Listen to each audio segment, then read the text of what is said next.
আসসালামু আলাইকুম বন্ধুরা, সবাই কেমন আছেন? আজকে আপনাদেরকে আরেকটা আকর্ষণীয় জিনিস দেখাবো। একটা ব্রিজ আছে অথচ রাস্তা নাই। এই দেখেন, এখান থেকে গাঙ্গেরহাট থেকে এইভাবে নামিয়ে আইছে। নামিয়ে আসার পরে একটু পরে দাঁড়ালে একটা ব্রিজ আছে। ব্রিজটা হলো কালাফল বলে, কালাফলের কাছে, কিন্তু গাঙ্গের মাঝখানে ব্রিজ দিছে অথচ ব্রিজের কোনো রাস্তা নাই। এই দেখেন, ব্রিজে উঠতে সিঁড়ি দিছে। আমার জীবনে ফার্স্ট দেখা। আপনারা যদি সমাধান কালো হলে আসবেন, দেখবেন ব্রিজে ওঠার জন্য সিঁড়ি। আচ্ছা রাশেদ ভাই, ব্রিজে দেখছি যে সবসময় গাড়ি উঠে আর থাকে রাস্তা সোজা, এখন এটা সিঁড়ি দিছে কেন? খুবই ইন্টারেস্টিং জায়গা হলো এটা। আমি মনে করি এখান থেকে রোড থেকে এই ব্রিজে ওঠার জন্য কোনো গাড়ি ঘোড়া অথবা সাইকেল কোনো কিছু ওঠার কোনো সম্ভাবনা নাই। আমি বলি কারণ এখানে সরকার কি বুঝে এটা করলো, তবে সরকার এটাই ভালো জানে। তবে এখানে এত সুন্দর লক্ষ লক্ষ কোটি টাকা খরচ করে এত সুন্দর একটা ব্রিজ বানাইছে। দেখেন এই ব্রিজটা দেখেন, এখানে আমরা সিঁড়ি দিয়ে উঠতেছি। তবে এটা সরকারের একান্ত একটা ব্যক্তিগত ব্যাপার। তবে হ্যাঁ, সরকার আমার মনে হয় যথাসম্ভব এখানে পানি শেষ, মানে এখানে সুইচ গেট বলে, পানিগুলো আটকানোর জন্য মূলত এই ব্রিজটা করা হয়েছে, যেটাকে সুইচ গেট বলা হয়। এই সামনের দিকের দৃশ্যটা আপনারা দেখেন, এখানে অসাধারণ দৃশ্য। এখানে পানিগুলো গড়িয়ে পড়তেছে শুকনো মৌসুমে। এখানে পানিগুলা আটকানো হয় পাম্পের মাধ্যমে।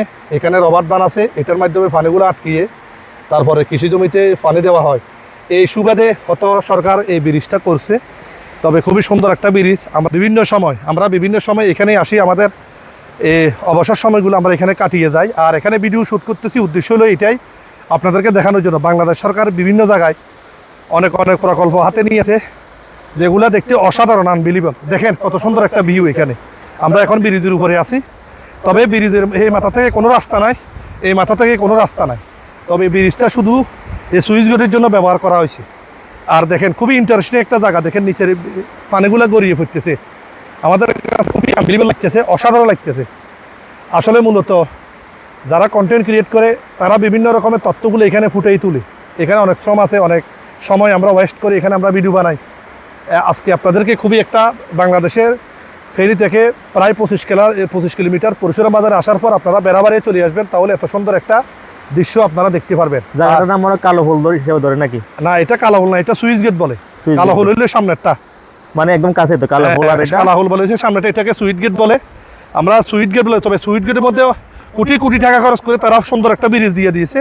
তবে এটা খুবই ভালো একটা কাজ করছে, অসাধারণ। এখন আমরা আপনাদেরকে ব্রিজটা খুব সুন্দরভাবে দেখা দিতেছি, অসাধারণ লাগতেছে। আর আমাদের এরিয়ার মধ্যে যারা আছে তারা সবাই বিকেলের সময়টা ওয়েস্ট করার জন্য, মনকে চাঙ্গা করার জন্য এখানে আসে, ঘোরাফেরা করার জন্য। খুবই আনবিলিভেবল একটা ভিডিও। আর ভিডিওটা কেমন হয়েছে অবশ্যই কমেন্টে জানাবেন সবাইকে।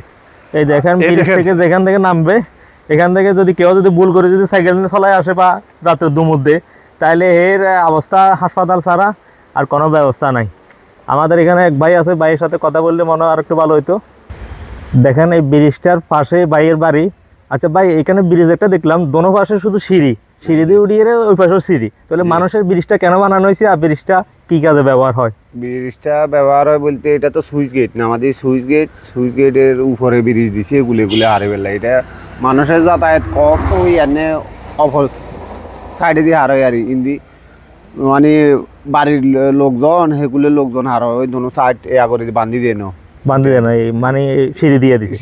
সিঁড়ি দিয়েছে। এটা কি সরকার কি বাজেটে কি এটা এরকম ছিল, না কন্ট্রাক্টর যে কাজ করছে সেই খাইয়ে লাগে কাম করে গেছে এমনিতে রয়েছে, এটাই তো আর কি। আর আপনারা মানে এই বিষয়ে কিছু জানেন কিনা, মানে কন্ট্রাক্টর অনেক সময় সালাকি করে খাইলেছে কিনা রাজনৈতিক খবর?